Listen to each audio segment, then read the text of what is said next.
안녕하십니까, 싱싱입니다. 오늘은 이 금융위기에 계획적이면서도 불편한 진실의 이면을 하나 좀 꺼내볼까 하는데, 현재 심각한 위기에 내몰리고 있는 이 금융위기들 과연 예견하거나 혹은 막을 수 있는 방법이 전혀 없는 것일까요? 흔히 대부분 그렇습니다. 이 언론이나 주류 경제 전문가들, 이런 사람들이 미디어에 나와서 역사적으로 이 금융위기라는 것은 그저 우연의 과정이자 산물일 뿐이다라고 이렇게 강력하게 주장을 합니다. 그러나 저런 미디어에 나오는 사람들의 말들 모두 다 거짓일 확률이 매우 높다는 겁니다. 더 솔직하게 제가 말씀을 드리자면 주류 경제학자들, 이 사람들은요 이미 무엇 때문에 금융위기가 현재 오고 있는 것인지, 또한 왔는지, 그리고 그 원흉이 누구인지에 대해서도 다 알고 있습니다. 그런데 소수의 이익과 자신의 입지를 지키기 위해서 그저 모른 체 하고 있다는 것이죠. 이쯤에서 우리가 분명히 알아야 될 또 하나의 사실은, 이 모든 경제 위기는 결국 금융을 통솔하고 있는 소수의 인간들 놈들이 만들어낸 지저분한 산물 중 하나라는 겁니다. 바로 그렇기 때문에 역사적 현상을 통해서 우리가 그 저질러온 과정들을 그대로 역추적하면 그 원인을 어렵지 않게 찾아낼 수 있다, 이 말입니다. 우선 과거로부터 거슬러 올라가서 19세기 이후 발생하고 있는 금융위기들을 쭉 나열해서 살펴보자면, 첫 번째로 무엇이 가장 크게 이렇게 와닿고 있느냐, 그것은 바로 높은 민간 부채와 가파른 민간 부채 성장률이 그 원인으로 작용하고 있다는 것을 예로 들 수 있습니다. 자, 우리나라 민간 부채 어떻습니까? 한국 가계 부채는 팬데믹 사태 이후 GDP 대비 무려 104% 이상 급등을 하고 있고, 안타깝게도 여전히 세계 부동의 1위를 차지하고 있는 것이 작금의 현실입니다. 이러한 상황인데도 IMF는 어째서 한국 경제 위기에 대해서 그렇게 낙관적인 태도와 판단을 고수하고 있는 것인가? 솔직히 IMF 이 죄수땡이 새끼들은 과거 한국 IMF 위기 때에도 지금과 똑같이 뻐꾸기처럼 주절거렸습니다. 지금과 똑같았습니다. 가계부채가 다소 걱정이 되지만 한국의 펀더멘탈은 매우 건재하다. 그리고 그 당시 정부는 IMF의 본물 사태 위기가 터지기 직전까지도 한국 경제 위기는 없다라고 주절거리면서 아무 문제 없다라는 이런 소식들을 신문과 뉴스에 도배하기 시작하면서 개미들 안심시켰고, 개미들은 그것 때문에 주식을 사모으기 시작했는데, 반대로 외자놈과 개간놈들은 그때를 노려서 대탈출을 시도했었습니다. 자, 그동안 그렇게 저놈들이 고유를 빨아먹고 금융위기 때마다 개미들에게 물량 투척하고 도망가고 내빼고 자기들만 배돼지에 기름 채우고, 이 짓을 매번 보면서도 매번 속는 이유, 바로 과거의 역사를 망각하기 때문이다. 그래서 우리는 이 역사에 대해서 다시 한번 되뇌는 이 시기가 왔다. 그리고 우리는 그걸 보고 또다시 속아서는 안 된다라는 말씀을 제가 드리고 싶은 겁니다. 아무튼 과거의 IMF 사태를 근거로 놓고 보자면, 이 다가올 위기, 그러니까 금융위기를 알리는 가장 첫 번째 신호, 바로 민간부채입니다. 당연히 지금의 정부는 무엇보다도 민간부채 축소를 가장 초점에 맞춰야 된다는 그런 이야기죠. 그런데 아시다시피 2008년 금융위기 이후에도 여전히 한국을 포함한 세계 주요국은 부채 축소를 전혀 하지 못했습니다. 자, 그도 그럴 것이, 이 돈의 생리를 잘 알고 계시는 여러분들은 금방 눈치를 채실 겁니다. 1,000원을 대출해준 은행은 그 화폐, 그러니까 그 화폐를 절반밖에, 즉 500원밖에 발행하지 않습니다. 일부러 그렇게 발행을 하는 거죠. 왜냐하면 나머지 500원을 시장의 경쟁을 통해서 빼앗아오라 이겁니다. 그러니까 누군가는 항상 빚에 쪼들리게 되고, 누군가는 항상 빼앗아오는 경제가 시작이 되는 거죠. 그러니까 이렇게 이 시스템을 만들어 놓은 것 자체부터가 이미 이건 정상적인 금융 형태가 아니고요, 누군가가 일부러 이러한 자본주의 시스템을 더욱더 잔혹하고 냉정하게 만들기 위한 시스템을 구현을 한 것이다라고 여러분들은 이제는 아셔야 됩니다. 자, 냉정하게 돌이켜보자면 우리나라처럼 세계 가계와 기업 부채 1위라는 이 불명예를 안고 있는 나라가 도대체 어디에서 나머지 절반의 돈을 빼앗아 올 수 있단 말입니까? 그렇습니다. 단 하나뿐이겠죠. 바로 무역을 통한 수출입니다. 그런데 이 수출이라는 게 어떻습니까? 아주 힘들어지고 있죠. 그러니까 중국과 미국 같은 수출 주력 국가들이 리쇼링 정책을 꺼내고 있고, 반도체도 빼앗아 오네 아주 말이 많고, 또한 내수 소비 정책을 적극적으로 펼치고 있지 않습니까? 쉽게 말해서 옛날 IMF 때는 신흥국들만 많이 힘들었을 뿐이고, 의외로 서방국과 강대국들 말짱했습니다. 그래서 그들이 열심히 시멘트 팔아 집 짓고 신흥국 물건 사주고 하면서 위기를 넘겼다 이거죠. 그때 우리나라도 열심히 물건을 팔아서 다행히 위기를 넘겼던 것이죠. 그런데 지금 어떻습니까? 전 세계 국가가 모두 힘든 상황을 겪고 있는 상황입니다. 이것을 한마디로 표현하자면 각자 도생, 그러니까 과거의 경제처럼 누군가가 돌봐주고 사줄 거라는 생각은 버려야 된다, 이런 이야기입니다. 그리고 팬데믹 이후 급증한 민간부채, 도대체 어떻게 해결을 하려고 하는 것인지 모르겠습니다. 기업도 부동산도 개박살나기 시작하고 있는 이 상황에서 자영업자들 어디서 어떻게 돈을 벌어서 부채를 갚아야 된단 말입니까? 자영업자들도 뭐 수축기를 뚫어야 된다, 뭐 이런 말입니까? 저는 이 부분이 이번 정부가 어떻게 해결해야 될지 참 궁금하긴 합니다. 물론 이건 여담이긴 하지만 식당도 마시는 곳은 뭐 경기 타지도 않고 여전히 문정성시로 잘 되긴 합니다. 그러니까 받기 어려워질 때마다 안을 단속하라는 말이 바로 이런 경우인 것 같습니다. 결국 어려워질수록 우리는 더 내 안을 가꾸고 돌보는 일에 신경을 써야 되지 않을까라는 생각도 해봅니다. 솔직히 지금의 상황은 금융, 기업, 가계 이 3중고뿐 아니라 이 레고랜드 같은 국내 정치까지 혼란한 상황이다 보니 4중고라고 할 수도 있겠습니다. 한마디로 지금까지는 판이하게 다른 위기들이 서서히 숨통을 조이며 찾아오고 있다라고 볼 수가 있는 겁니다. 이건 당연한 말이겠지만 2008년 금융위기 당시도 충분히 예견할 수 있었던 일들이었습니다. 이 빅쇼트라는 영화에서처럼 위기는 알 수 있겠지만 이 어둡고 긴 터널 같은 이 위기의 끝이 언제인지는 아무도 알 수가 없다는 게 더 정확한 예측이겠죠. 그리고 지금 소가 뒷걸음질 치다 쥐잡은 격으로 우연의 일치에 불과하다라고 그렇게 강력히 주장하고 있던 자들이 어떤 자들이냐면 패드와 영란은행 같은 화폐 발행의 책임을 무겁게 짊어지고 있는 자들 뿐이라는 겁니다. 즉 범인 스스로가 범죄를 자백하지 않고 너희들의 책임이다라고 방관하는 것과 같은 심리현상이다라고 볼 수가 있는 것이겠지요. 특히 전 미국 연방준비제도 패드 의장이었던 옐런 그리스폰 같은 경우는 2008년의 금융위기를 이렇게 이야기했습니다. 금융거품은 가끔 발생하며 여기에서 스톱. 가끔이 아니지. 니놈들의 무분별한 화폐 발행으로 인해서 발생된다라고 자백을 해야지. 자, 계속하겠습니다. 보통 그것은 사전 경고 없이 혹은 거의 아무런 예고 없이 발생한다. 또 개소리 합니다. 이런 식으로 이야기하지 말고 너희들 국가만 잘 살라고 뿌린 화폐 다시 걷어들이는 금리 정책을 통해서 발생시킨 하나의 후유증이다라고 진솔하게 그렇게 인정을 해야지. 아무튼 그의 주장대로라면 금융 거품과 붕괴는 완전한 우연의 일치의 과정으로 보인다. 뭐 이렇게 일단은 인정을 해줍시다. 어차피 이번 방송의 핵심 논제는 거품과 붕괴의 현상에 대한 이야기는 아니니까요. 자, 그렇다면 이제 본론으로 한번 돌아가서 과연 금융위기와 붕괴를 예측하는 것 진짜 불가능한 것인가? 아까도 말씀드렸다시피 전혀 그렇지 않습니다. 어차피 저들의 계획에 맞춰 저지른 짓거리들인데 우리가 예측 못할 리는 없겠죠. 자, 망각을 하셨을까봐 다시 한번 제가 강력히 강조드리지만 지금의 경제 위기의 거품과 붕괴, 이것은 어떤 소수놈들의 머리통 속에서 만들어낸 계획적인 인간이 만든 작품이라는 겁니다. 일단 누군지 정확히 알 수는 없지만 특히 돈의 힘과 권력 이 모두를 갖고 있는 놈이 장난치는 그러한 계획이라는 것이죠. 이쯤에서 우리는 그들이 저지른 과정을 말씀드렸던 것처럼 역추적하면 그들의 특정한 인과관계성을 찾아낼 수 있고 그들이 행하고 있는 못된 짓을 금방 눈치챌 수 있다는 것이죠. 여러분들 한번 잘 생각해 보십시오. 우리가 흔히 알고 있는 1달러 지폐 어떤 글귀가 새겨져 있습니까? 우리는 신을 믿는다라는 글귀가 적혀 있습니다. 신을 담보하고 신의 신용을 통해서 만들어내고 있는 그리고 그러한 글귀를 남발하고 있는 신용화폐, 이미 그거 하나만으로도 대중들의 눈탱이를 카운터펀치로 시계 한 방 날린 것과 다름이 없습니다. 이것이 현대 자본 경제의 한계이자 거대한 그리고 날조된 속임수라는 겁니다. 물론 정확히 쪽집게처럼 예측할 수는 없겠지만 모든 금융위기는 사전에 그 흔적을 남기며 예방과 대비가 가능하다라는 이야기입니다. 자, 이제 본론으로 본격적으로 들어가자면 경제위기 혹은 금융위기는 크게 두 가지 요인에 의해서 발생이 됩니다.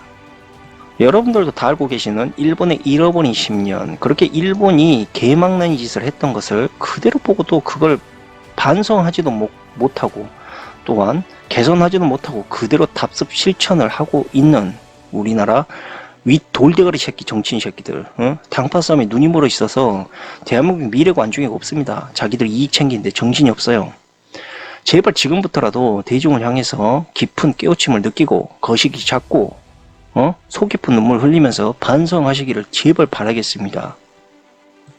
이대로 과거 조선시대 300년처럼 당파 싸움 그대로 답습하고 있을 것입니까? 지금의 이 시급한 한국의 경제 문제들 제발 방치하시면 안 됩니다. 그랬다가는 한국의 잃어버린 10년이 다가올 수 있다라는 이야기입니다.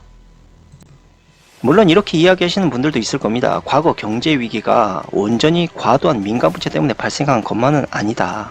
물론 그 말도 맞습니다. 그런데 문제는 과거 대부분의 경제 위기에서 민간 부채 폭증 양상이 관철됐다라는 겁니다. 한마디로 민간 부채 폭증은 위기의 전조 증상이다라고 말할 수 있는 겁니다. 가난은 나라님도 구제하지 못한다라는 말이 있습니다. 고로 한계 없이 폭증하고 있는 민간 부채 말 그대로 구제 불가능이라 이겁니다. 일단 위기의 전조는 민간부채 폭증만이 아닙니다. 2008년 금융위기 현상을 좀 더 들춰보자면 또 한 가지 사실이 하나 더 있습니다. 그 현상 중 하나가 바로 민간부채 증가 속도가 정부부채 그것보다 훨씬 가파르게 오르는 현상이 목격된다는 것입니다. 이것은 전 정부가 한따까리 했죠. 400조라는 부채덩어리 이유는 잘 모르겠는데 팬데믹이라는 명분을 꺼내서 일단 돈을 뿌려댔던 것만은 확실합니다. 근데 일단 이게 맞다 틀리다를 떠나서 좋은 현상은 결코 아니다라는 겁니다. 자, 지금 말씀드린 현상들 그대로 한국 정부와 너무나도 판마기가 되어가고 있죠. 자, 한국의 이러한 판마기적인 현상들 결코 좋은 방향으로 흘러갈 수 없다라는 것을 여러분들이 깨닫게 된 것이나 다름이 없는 겁니다. 이뿐 아니라 일단 기축 도둑놈들인 미국을 보면 좀 더 쉽게 할 수가 있죠. 이 미국 같은 경우는 1990년대부터 2008년 그러니까 금융위기가 발생하기 전까지 미국 정부 부채 증가 추이 그래프에 대한 상황을 좀 들춰보면 알 수가 있는데 국내 총생산 GDP와 거의 평행하게 늘어서 있는 것을 알 수가 있고 반면에 GDP 대비 민간 부채는 빠르게 늘어난 것을 볼 수가 있습니다. 이것은 한마디로 GDP 성장률보다 훨씬 상승폭이 가팔랐다라는 것입니다. 분명히 이상한 현상이긴 하고 이상한 그래프긴 한데 이게 전혀 놀랄만한 현상은 아닙니다. 왜냐? 위기 전에 미국의 주택담보대출이 폭증했기 때문에 이러한 그래프가 나온 것이기 때문에 우리는 쉽게 이해할 수가 있는 겁니다. 그렇다면 이쯤에서 미국과 한국을 그대로 한번 비교해 봅시다. 과거 최경환 전 부총리가 초이노믹스인지 개믹스인지 어쩌고 저쩌고 난리 부르스 떨면서 주택담보대출 어땠습니까? 초급등했죠. 미디어에서는 이때 LTV니 DTI니 시세 없이 대출 받을 수 있도록 권장할 수 있도록 막 떠들어댔죠. 어떻습니까? 과거에 미국의 주택담보대출 현상과 완전 판막이라 소름이지 않습니까? 그렇다면 이제는 미국뿐만 아니라 일본도 한번 해부하면서 조져봅시다. 일본 같은 경우는 1991년에 금융위기를 겪었습니다. 1975년부터 금융위기가 발생했던 1991년 전까지 일본의 공공부채 GDP 성장률에 비례해서 되게 안정적으로 공공부채는 성장을 했습니다. 그런데 반대로 민간부채는 1980년대부터 GDP 성장률이 이상할 정도로 폭증하기 시작합니다. 여기에서 금융위기에 대한 우리의 공통적인 현상, 그러니까 일본과 미국, 한국의 공통적인 현상은 GDP 대비 민간부채가 폭증한 뒤에 모두 발생했다는 겁니다. 자, 여기에서 민간부채로 끝나는 것이 아니라 또 하나의 카운터 펀치가 장렬을 합니다. 이걸로 인해서 세계 경제는 하얗게 불타버리죠. 바로 뭐냐? 양념 반 후라이드 반 혹은 짬짜면처럼 빠른 부채 성장과 높은 민간부채 이 수준이 서로 믹싱을 해버린다는 겁니다. 그렇게 되면 우리가 흔히 알고 있는 돌이킬 수 없는 금융위기 사태가 촉발되게 되는 것입니다. 자, 어떻습니까? 지금의 한국 경제가 저 우려했던 모든 것들을 종합 세트로 가지고 있습니다. 쉽게 말해 지금의 한국 경제는 마치 싱싱이의 다크서클의 눈두덩이처럼 매우 어둡고 또한 그것을 감추기에 급급하고 있는 상황, 그러니까 매우 음흉한 상황이라는 거. 솔직히 말해서 지금 터져나가고 있는 엄청난 부채 더미 뭘로 어떻게 할 겁니까? 감당할 방법들 없지 않습니까? 그래서 맨날 윗 돌대가리 놈들이 하는 짓거리가 소극적인 금리 인상 그걸 통해 가지고 민심 달래기만 주구장창하고 있지 않습니까? 아주 놀고 자빠져 있습니다. 예? 파타고라스 명언처럼 그냥 답이 없어. 답이 없다 그냥. 예? 사실대로 실토를 하세요. 그래야 각자 도생이라도 대비할 거 아닙니까? 안 그래요 윗대가리님들? 더 정확히 수치화해서 말씀드리자면 주요 경제국 기준으로 GDP 대비 민간 부채 비율이 150%에 달하면서 그 비율이 5년 동안에 최소 18% 정도로 꾸준히 증가를 하고 있다면 큰 위기가 가까운 장래에 발생하겠구나 라고 생각을 하시면 된다라는 겁니다. 그리고 그 위기가 터지기 전까지, 그러니까 본격화하기 전까지는 모든 일이 폭풍전야처럼 조용하고 순조로워서 사람들이 매우 평안한 상태인가 보구나라고 착각하게 쇼를 한다라는 겁니다. 자, 만약에 숨기지 않고 여러분들 금융위기가 터졌어요, 내일 모레 터질 것 같아, 빨리 대피해, 빨리 짐 싸서 도망가 라고 말하면 어떻게 되겠습니까? 그러면 지금 외국인과 기관들보다 대중들이 더 발빠르게 움직여 버립니다. 왜? 대중들은 등치가 작거든. 그러니까 빨리빨리 각자 도생을 할 수가 있죠. 그리고 또 하나, 뱅크런 같은 사태가 일어날 수도 있고 말이죠. 그래서 저들은 위기 때마다 입을 싹 닫습니다. 민간 부채가 빠르게 늘어나고 있는 거 뻔히 보고 자기들도 답이 없다는 거 알면서도 마치 모든 것이 평화로운 척, 그리고 호황의 국면이고 아무런 문제가 없다라는 척 뉴스와 경제 전문가들을 이용해서 대중들을 안정시키는 착시 효과를 계속적으로 이용하는 겁니다. 그리고 크리스폰 옐런 같은 경우는 자기 입의 영향력, 그러니까 자기 주댕이의 영향력이 너무 큰 거라는 걸 자기 스스로도 알고 있죠. 그러다 보니까 자기가 자칫 맛 한번 잘못했다가 글로벌 경제가 의도치 않게 아작이 나버릴 수도 있으니까 더 입을 다물고 꽁꽁 숨기는 거 어쩌면 당연한 것이겠죠. 자, 역사는 생각보다 여러분들이 의도했던 것보다 다큐멘터리가 아니라 판타지일 확률이 매우 높습니다. 미국 같은 경우는 1950년대부터 무려 20여 년 동안 다우지수가 260%나 상승하는 장기 호황을 누렸고, 일본 같은 경우는 1980년대 경제 기적이라는 용어를 쓰면서 부흥되었고, 경제가 1990년대는 아시아 경제 호황, 더 나아가서 한강의 기적이라는 한국의 흥분의 20세기까지, 사실 이 모든 것은요, 땀을 흘리고 눈물을 흘렸던, 그러니까 실체가 있었던 노동의 산물과 결과물이 아니라 모두 기축화폐의 값비싼 빚덩어리를 이용해서 하얗게, 그것도 활활 태워버린 위험한 돈 파티의 기적이 지나지 않았다라는 것을 이제는 우리도 알아야 된다 이겁니다. 별로 어렵지 않습니다. 아무 실체 없는 신용으로만 우린 신을 믿는다라는 개소리로 발행되었던, 중앙은행이 미친듯이 아무런 기준 없이 미친듯이 발행했던 돈들은 이제 값싸게 넘쳐나기 시작을 했던 것이고, 그 돈은 마치 도박처럼 자산시장의 환각 파티를 여러분들에게 심어주었던 것뿐입니다. 그리고 모든 파티가 다 그렇듯 하루 종일 내리는 소나기가 없듯이 화려한 자산시장의 파티도 때가 되면 모두 끝이 나기 마련이고, 결국에 가서 이 돈 파티라는 중독적이면서 파괴적인 이벤트는 모든 기적들을 허물어버린 경제적 파국으로 연결될 수밖에 없다라는 이야기입니다. 자, 그렇게 중앙은행들이 공짜 돈을 막 찍어서 국가의 돈을 막 빌려줘. 공짜인 줄 알고 막 지 돈도 아니니까 막 쓴 거지, 정부에서는. 그리고 감당할 수 없는 빚더미에 시달리게 되고 국가 재정이 팍팍해진 상황이 옵니다, 지금처럼. 그런데 여기에서 엎친 데 덮친 격으로 민간 부채와 부채 성장이라는 두 자식이 계속 밥 달라고 조르고 있는 상황입니다. 이거 한마디로 감당 불가능한 상황이 어떻게 해서 이거 어떻게 해결을 할 겁니까? 그러니까 진짜 제대로 된 이 경제 전문가들, 혹시 경제부총리라면 이 상황을 빨리 대중들 앞에, 그러니까 우리 국민들 앞에 알려줘야 된단 말이야. 계속 금리만 찔끔 내리네 올리네 이지랄 하지 말고. 그런데 한편으로 이해는 합니다. 왜냐면 지금까지 한 번도 겪어본 적이 없는 경제 상황이거든요. 자기들도 답이 없어. 이건 아무도 몰라. 이건 그 누구도 몰라. 며느리도 몰라. 그냥 아무도 몰라. 아무튼 헛소리는 이쯤에서 집어치우고, 이 경제협력개발기구 통계에 따르자면 미국의 민간 부채는 2015년 기준으로 GDP 195% 수준이고, 일단 다행인지 어쩐지 모르겠지만은 2008년에 비해서, 그러니까 212%에 비해서 낮은 수준인 것은 맞습니다. 그러나 과거에 그 밑으로 2000년에 180%에 비하면 여전히 높은 수치인 것은 맞고, 더욱이 1950년대와 비교하자면 천문학적으로 높은 수치임은 틀림이 없습니다. 그만큼 엄청난 양의 화폐가 발행됐고 그 화폐에 대한 가치가 떨어졌고, 또한 그 화폐에 대한 책임을 아무도 지고 있지 않고 방치하고 있다는 말과 같습니다. 참고로 한국 같은 경우는 2000년 초에 69.7%였던 국내 총생산 GDP 대비 가계부채 비중이 2008년 초에는 거의 100%까지 증가했고 2022년에는 130%까지 급증하고 있습니다.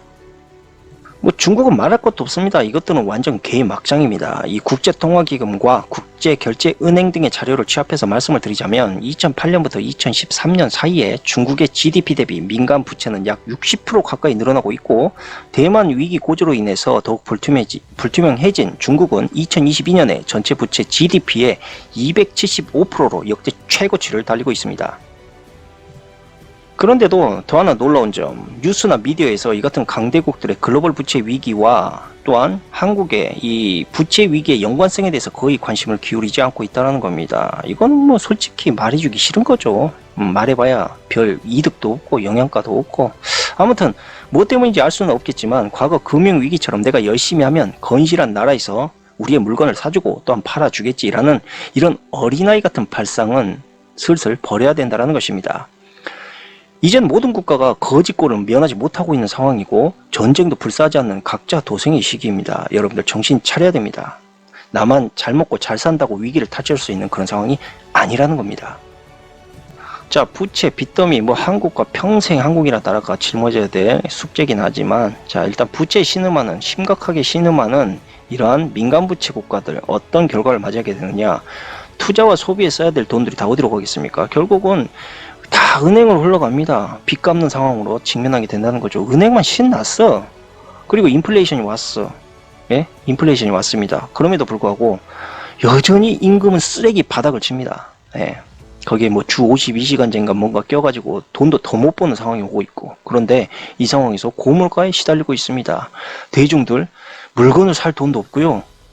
더욱이나 예금금리가 아무리 올라도 적금도 하지 못한 상황입니다. 돈이 없어서. 그러니까 인플레이션은 결과적으로 가난한 사람들한테 더 큰 고통을 가중시키는 것밖에 안 됩니다. 그리고 인플레이션의 가장 큰 고통을 받는 곳은 바로 중산층 이하의 계층입니다.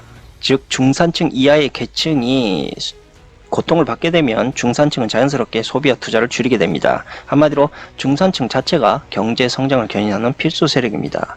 만약 중산층이 소규모적 투자와 소비를 계속적으로 망설이게 된다면 전반적으로 중산층 이하의 수요도 함께 위축이 되게 됩니다. 만약 이런 상황이 꾸준히 흘러가게 된다면 중하층 민들의 부채 누적은 점점 쌓이게 되고 전국의 가서는 총 수요마저 악화시키게 됩니다. 이 수요 악화는 결국 국가의 성장 자체를 막게 될 수 있고 소비 위축으로 갚을 수 없는 부채가 늘어남으로 인해 기축통화국의 금융과 경제가 또다시 종속되고 내수 경제마저 좀먹게 되는 위기에 맞게 되는 것입니다. 한마디로 정부 부채 급속한 증가는 일단 민간 부채보다는 그 타격이 훨씬 덜 할 뿐 아니라 극단적인 금융위기로 이어지는 경우 역시도 드물게 된다. 그러니까 다시 말하지만 모든 초점은 민간 부채 축소로 모아져야 된다라는 이야기입니다. 즉 성장의 한계에 다다른 현재 금융위기를 막을 수 있는 유일한 방법은 중산층 이하의 부채 부담을 줄여주면서 소비를 활성화시켜줘야 된다는 겁니다. 이것을 우리는 부채 재조정 혹은 부채 탕감이라고 말을 합니다. 다시 말하겠지만 비트코인 같은 투기성 자산을 쓸어 담은 것들에 대해서 탕감을 해주는 것이 아니라 건실한 실물 경제를 유지하고 있었던 대상들, 그러니까 디레버리징의 부채 축소가 이루어져야 된다는 이야기입니다. 자, 현재 미디어에서 계속 뻐꾸기처럼 지랄되고 있는 것, 그게 뭡니까? 바로 정부 부채에 대한 위험성을 계속 언급을 하고 있습니다. 이거 완전 개소리고 잘못된 소리입니다. 왜냐면 1929년에 대공황 붕괴, 1997년 아시아 위기, 1991년 일본의 위기 같은 이 대부분의 위기에서는 오히려 정부 부채 성장률이 모두 평탄했다는 것입니다. 이뿐 아니라 그 유명했던 IMF 1997년 외환위기 당시에도 한국 5년 정부 부채 상승률 거의 제로에 가까웠습니다. 스페인 같은 경우도 위기 직전 GDP 대비 정부 부채 비율이 오히려 16% 가까이 하락하기도 했습니다. 한마디로 진짜 위기를 불러오는 것은 정부 부채가 아니다라는 이야기입니다. 낮은 정부 부채 비율은 이걸 뭐라고 말씀을 드려야 될까요? 이 도덕의 양심적인 그런 것, 그러니까 인도적인 미덕으로 봐줘야 된다 이렇게 생각을 해야 되고, 사실상 정부 부채가 금융위기 자체를 촉발시킨 경우는 매우 드뭅니다. 그런데 한 가지 매우 우려스러운 점은 2008년 금융위기 이후에도 세계 주요국들은 미국 등 일부 국가를 제외하고는 아무도 부채 축소를 이루지 못했다라는 점입니다. 당연히 이루지 못한 게 아니고 이루지 못하게 한 거죠. 왜냐? 민간부채, 저기 민간부채는 실물 경제와 이어져 있습니다. 그것을 정부 부채가 대신 나서서 갚아주게 되면 은행이 가지고 있는 이점들, 즉 실물에 대한 진짜 값어치들이 모두 다 무산되게 되기 때문입니다. 이 뻔한 수법을 아직까지 계속 쓰고 있는 은행도 어이없지만 이제 우리도 깨달아야 될 때가 아닌가 전 생각을 합니다. 자, 그 이유 때문에 계속 뭐 위기가 터질 때마다 위기를 대응한다라는 명분으로 민간부채 계속 늘린 거고 그 문제도 계속 답습이 되고 있는 겁니다. 그리고 이 같은 방법 분명히 사라지지 않고 계속 반복이 되게 되면 다음번에 더 큰 위기가 오게 되고 그 위기 속에서 은행은 더 큰 돈을 버는 겁니다. 그 시기도 앞당겨지게 될 것이고 지금의 글로벌 경제 위기가 점점 빨라지게 되는 이유도 다 이 때문입니다. 물론 판타지 같은 이야기이긴 하겠지만 이때 모두가 힘을 합쳐서 차입자한테 구제 금융을 제공하고 또 어떤 방법이 있을지 모르겠지만 총동원을 해서 지금의 민간문제 축소를 과감하고 신속하게 서둘러야 되겠지만 뭐 말 그대로 판타지니까 그러려니 하고 우리가 넘어갑시다. 자, 어찌 되었든 성장 부지에서 가장 강력한 해결책이라면 분명히 말씀드리겠지만 중산층 이하 계층의 부담을 무조건 줄여주는 게 확실한 선택입니다. 부채를 재조정하든 부채를 탕감해버리든 상관없습니다. 만약 지금의 부채 위기를 슬기롭게 해결하지 못한다면 다음번 위기는 더 강력하고 파괴적인 위력으로 다가올 것은 불을 보듯 뻔한 사실입니다. 그리고 아까 말씀드렸다시피 은행을 비롯한 각종 금융기관들 모두 반대할 겁니다. 이 같은 정책을. 왜? 그들이 만든 경제 위기이기 때문이죠. 그들이 돈을 다시 뿌리고 걷어야 되는 상황인데 그걸 방해하면 안 되지 않습니까? 당연히 정치인들도 외면하겠죠. 이게 가장 큰 문제거리라는 겁니다. 서민들의 안정과 행복을 위한 경제가 아니라 서민들의 희생과 고통을 강요하고 있는 경제가 지금 현 경제의 진실이라는 겁니다. 이게 깊게 들어가 보면 얼마나 쓰레기 시스템이냐면 정부와 국가는 매번 위기가 발생되게 되면요 국민의 세금으로 계속적으로 은행과 대기업을 구제해 왔습니다. 그런데 왜 정부는 반대로 대중들의 구제에서만 유독 엄격한 잣대를 요구하고 있는 것입니까? 아니 그동안 엄청난 돈놀이로 세계 경제를 망쳤던 은행과 대출업자들이 어떻게 감히 대중들을 향해서 손실과 도덕적 잣대를 들먹이고 있는 겁니까? 이거는 아무런 명분도 납득도 안 됩니다. 에? 오히려 무분별한 신용을 지 마음대로 남발하고 대중들에게 경제적 고통을 준 거 그거 다름 아닌 그들입니다. 자, 경제위기, 금융위기 뭐 다 같은 말이라고 볼 수가 있는데 모두 과잉 공급에 따른 투기, 그러니까 사람들의 욕심을 건들기 시작하면서 저들이 터뜨리는 그런 위기입니다. 그러니까 경제 버블이라는 것은 사실상 대중들의 욕망이 터져버린 지저분한 그러한 흔적이고 욕심이 극대화될 때 경제 위기도 함께 촉발이 되는 것입니다. 단순하게 말해서 정부는 경제 위기가 촉박해질 때 미친 듯이 갑자기 규제를 풀고 사람들이 그에 따라서 부동산과 주식에 광분하기 시작할 시점, 바로 그 시점이 그 경제위기의 전조 현상이다. 그러니까 그것이 산불처럼 일어나기 시작한다는 겁니다. 자, 수요 이상의 미친 듯한 과공급을 처리하기 위해서 이들은 돈을 일부러 엄청나게 풀어서 신용을 남발하고 그걸 끝내 다시 걷어들이면서 붕괴로 이어지게 만드는 게 지금의 조작된 현재 경제이고, 자, 전염병 사태 역시도 소비 위축 현상이 아니라 따지고 보면 과공급에 따른 화폐 과발행 현상으로 생겨난, 그러니까 중앙은행들의 사채짓 돈장난에 의해서 생겨난 결과이고 그것을 전염병의 명분으로 저들이 조용히 묻어버린 것 뿐입니다. 즉 수요 이상의 과생산과 화폐 발행의 폭증이 동시 이상적으로 현상이 생겨난다면 반드시 다가올 경제 위기에 대응해야 된다는 겁니다. 물론 화폐 과발행으로 인해 활활 타오르는 그 짧은 순간에 경제가 다시금 타오르는 듯한 한강의 기적 같은 현상을 보이겠지만 이것은 성냥처럼 한순간에 타오르다가 꺼져버릴 위험이 항시 내포되어 있다는 것을 잊어서는 안 됩니다. 물론 그 타이밍에 돈을 벌어들이는 사람들도 있겠지만 투기 소질에 자신 없는 사람이라면 감히 손대지 않는 것이 좋습니다. 한마디로 민간부채 감축과 동시에 마르크스가 언급했었던 생산의 무정부성을 해결하지 않고서는 현대 경제 위기를 해결할 방법이 전혀 없다는 것입니다. 그리고 또 하나의 문제는 언제나 정치에 있습니다. 정치에 그릇된 생각을 가진 자들이 자신들의 자리에만 지키기에 혈안이 되어 있다면 그 나라의 기강, 즉 경제는 뿌리채 흔들리게 되어 있습니다. 그 모든 상황들을 우리가 나열해 보았을 때 지금의 한국 경제, 그 모든 상황이 직면해 있는 백작관대 상황이라는 사실 또한 여러분들이 분명히 알고 계셔야 된다는 겁니다. 자, 그런데 여기서 한 가지 의문점이 듭니다. 왜 초저금리와 양적 완화를 통한, 그러니까 통화정책이 과거처럼 큰 효과를 보지 못했느냐. 과거에는 분명히 큰 효과를 봤는데, 자, 그건 여러 가지 이유가 있을 테지만 가장 큰 변수가 하나 있습니다. 바로 인구 구조의 변화입니다. 대표적인 예를 들자면 한국과 일본의 경우를 우리가 비교해보면 잘 알 수 있습니다. 이 세 개의 인구학적 구조가 매우 빠르게 한국과 일본을 닮아가고 있다 이 말입니다. 즉 인구 축소의 대변화가 슬슬 시작되고 있다는 겁니다. 청년보다 노인이 많아지고 있고 인류는 사상 초유의 전혀 경험한 적이 없는 인구학적 변곡점을 경험하고 있다, 뭐 이런 소리입니다. 그런데 말씀드렸던 가장 큰 문제, 그것이 바로 고령화와 인구 감소라는 겁니다. 이것이 디플레이션을 유발시키는 가장 큰 요인으로 작용하고 있습니다. 나이가 들어갈수록 소비를 줄이는 게 일반적이며 투자에 적극적이지도 않게 됩니다. 고령화 여파로 소비와 투자가 지속적으로 줄어들 수밖에 없으니 아무리 공격적인 통화정책을 사용한다고 한들 경기 부양에 한계가 있을 수밖에 없습니다. 이것이 한국과 일본을 포함한 전 세계 주요국들 통화정책이 그동안 먹히지 않았던 가장 큰 이유입니다. 금리 역시 이와 마찬가지입니다. 금리를 내리게 되면 자금 수요가 늘어나 민간의 소비와 투자가 증가해야 되는 것이 당연지사겠지만 고령 사회에서는 이런 기본적인 경제 현상조차 정상적으로 작동을 하지 않습니다. 사람들은 보통 젊었을 때 부자가 되기를 꿈꾸고 자산을 매입하고 중장년층에 이르렀을 때 왕성하게 자산을 늘리게 됩니다. 바로 그때 집도 사고 금융자산도 사고 뭐 여러 가지 구매를 하는 것입니다. 반면 나이가 들어서 은퇴하게 되면 자산을 구입하는 게 아니라 지키려고 하고 건강 이외에 자연히 소비욕의 욕구도 멀어지게 됩니다. 그렇기 때문에 고령화 사회로 진행할수록 소비와 투자가 현저히 줄어들게 되는 것입니다. 보통 청년은 부채를 늘리고 고령층은 줄입니다. 이것이 지금 자본 경제의 기본 생리인 것입니다. 단도직입적으로 말해서 고령화 가구는 위험을 무조건 회피하고 가장 안전한 곳에 자산을 묻어버린다. 자, 그렇기 때문에 돈을 아무리 풀어도 그 자산은 모두 안전자산으로 흘러가서 짱 박혀버리게 된다. 가령 들어 마늘밭으로 갈 수도 있다. 뭐 그런 이야기입니다. 그렇기 때문에 돈을 아무리 풀어도 그 돈들이 소비로 이어지지 않는 것입니다.